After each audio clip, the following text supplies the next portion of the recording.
Soal laporan dugaan korupsi proyek strategis nasional di PIK 2 dan juga dugaan korupsi pagar laut, kita sudah bersama salah seorang pelapor yang datang ke KPK hari ini, mantan Ketua KPK 2011-2015 Abraham Samad. Pak Abraham, apa kabar? Selamat malam, saya Friska di sini.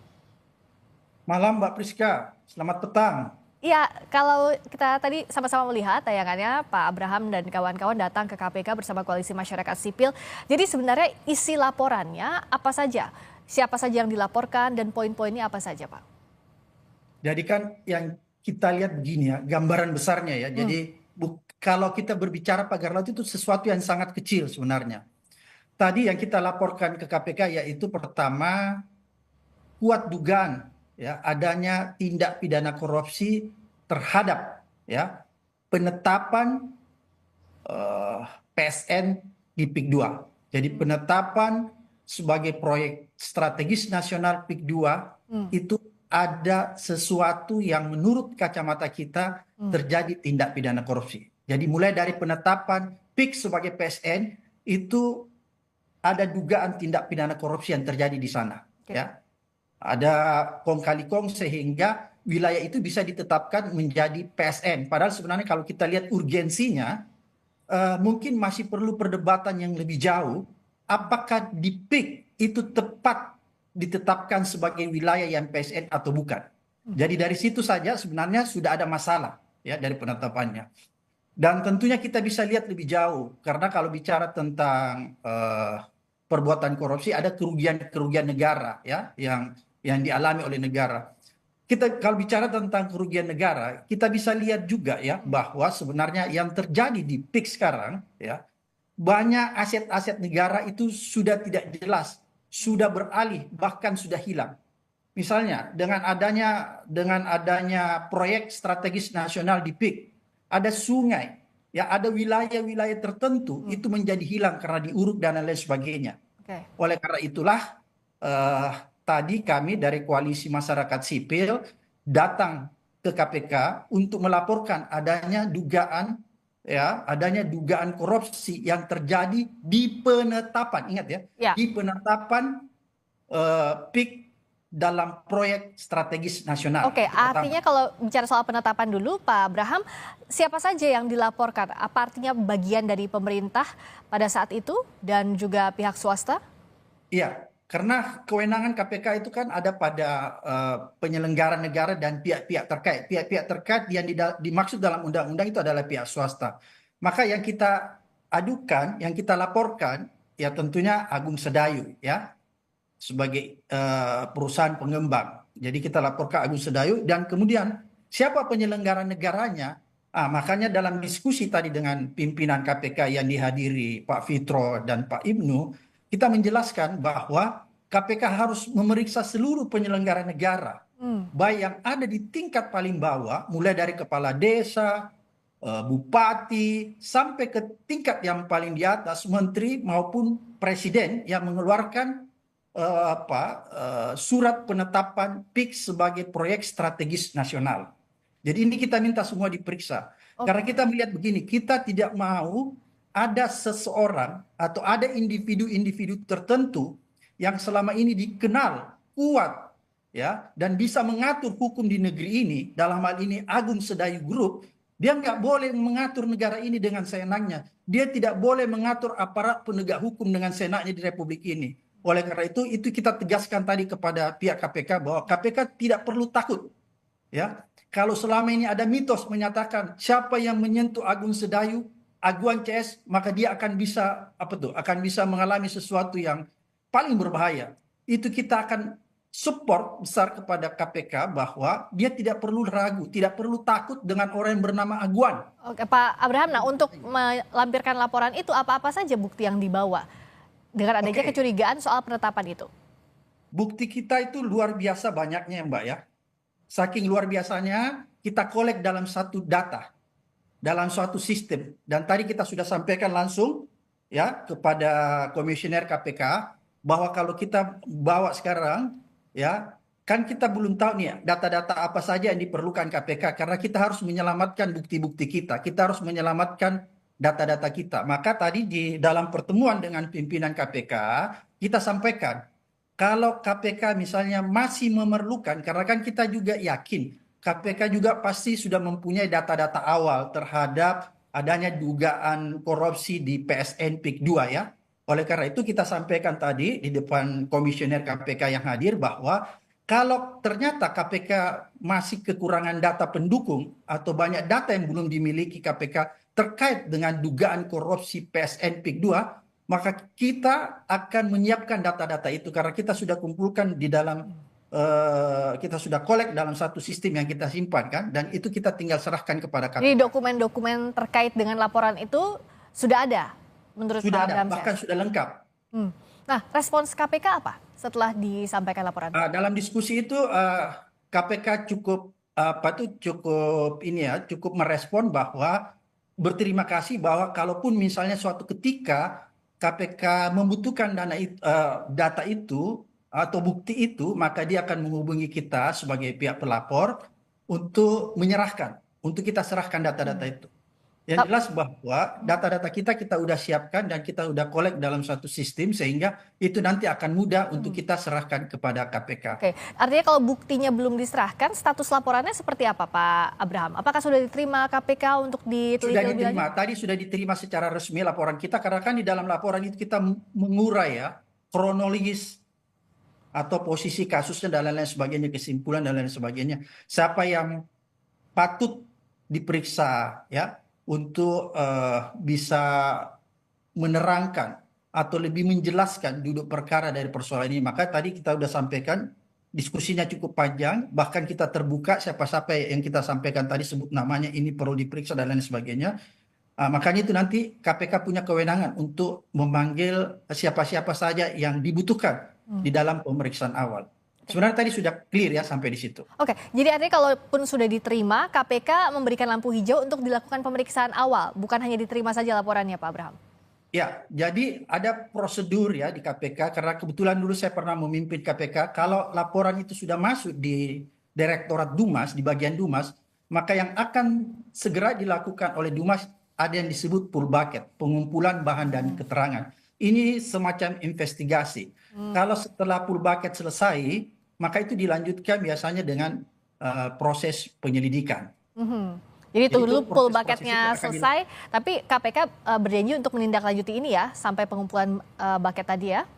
walaupun tadi ada sedikit kendala. Apa itu Pak? Sebenarnya sih bukan kendala. Ada sesuatu yang ingin yang ingin diperjelas oleh KPK nantinya.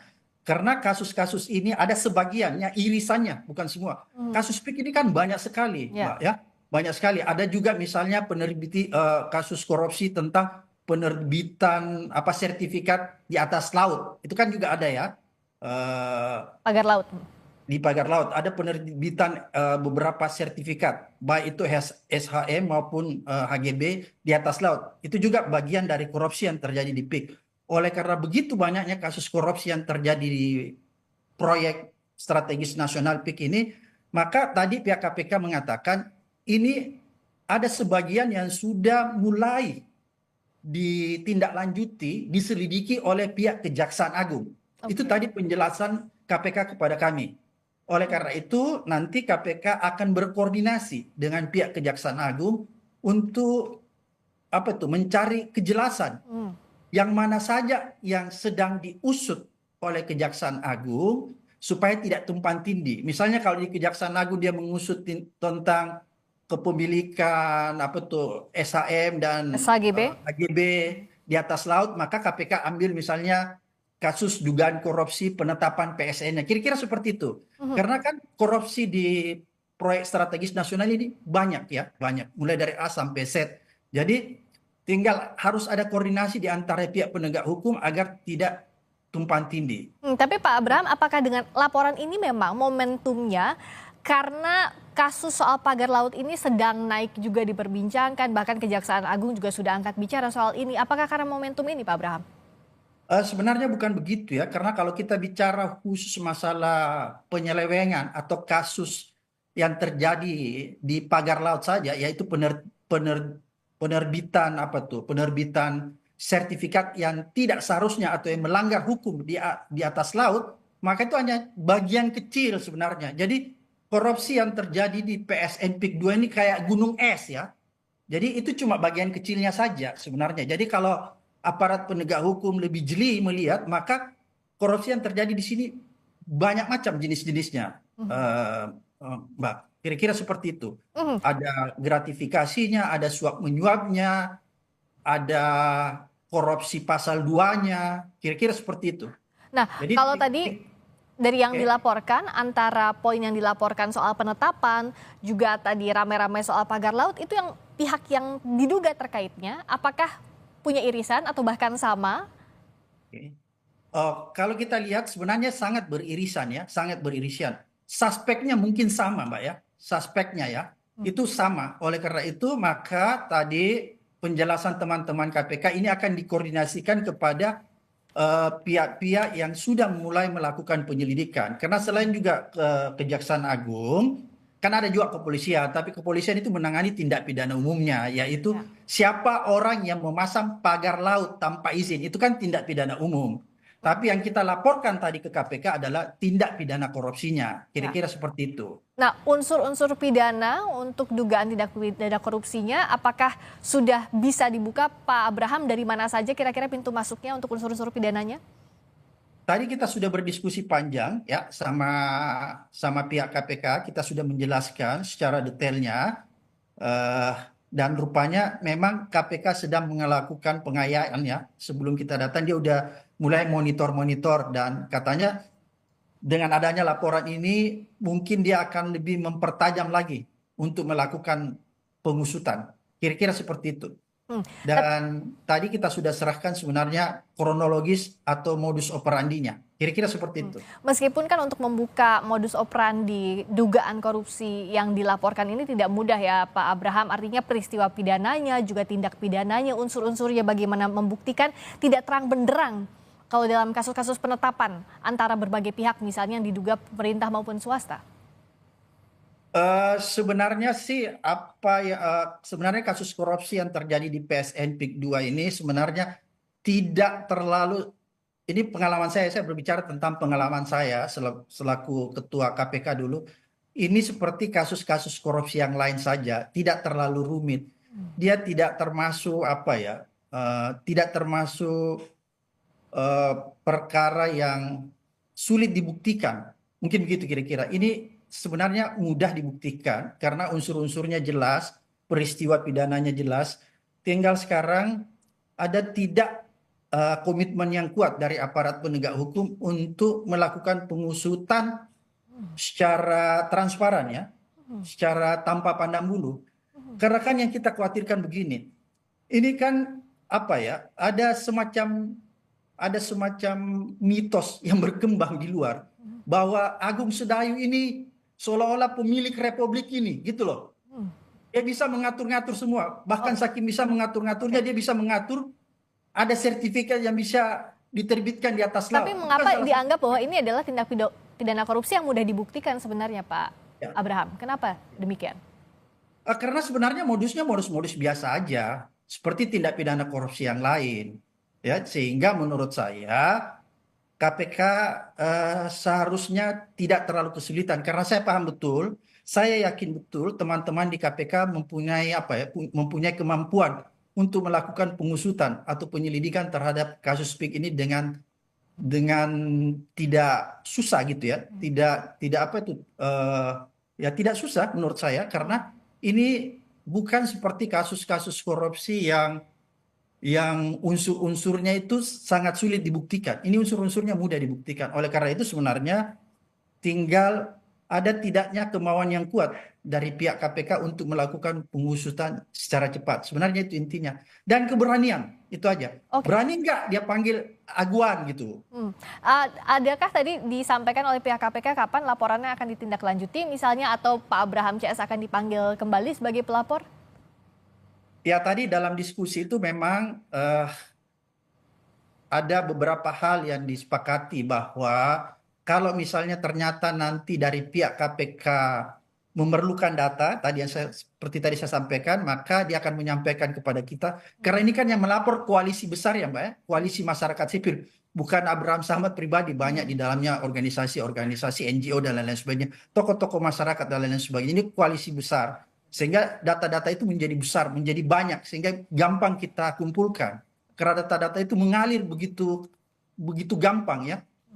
Sehingga inilah yang kita kumpulkan, kita kolek menjadi satu data, sehingga ini akan memudahkan sebenarnya pihak KPK. Oleh karena itu tadi KPK menyatakan bahwa yang pertama yang akan dia lakukan, dia ingin melakukan dulu koordinasi kepada pihak Kejaksaan Agung.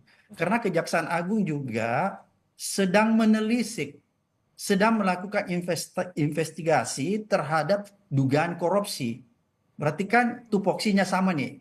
Kejaksaan Agung juga sedang melakukan pengusutan terhadap kasus korupsi di PIK.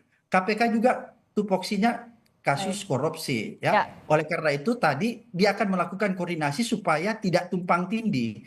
KPK ingin memastikan Kejaksaan Agung itu menangani kasus yang mananya gitu. Misalnya kalau dia menangani kasus sertifikatnya, ya KPK tangani yang lainnya. Kira-kira begitu, karena di sini banyak. Kita tunggu follow up-nya dari KPK setelah koordinasi dengan Kejaksaan Agung, dan jikalau dibutuhkan kembali data-data dari Koalisi Masyarakat Sipil terkait dengan laporan ini. Terima kasih Pak Abraham Samad.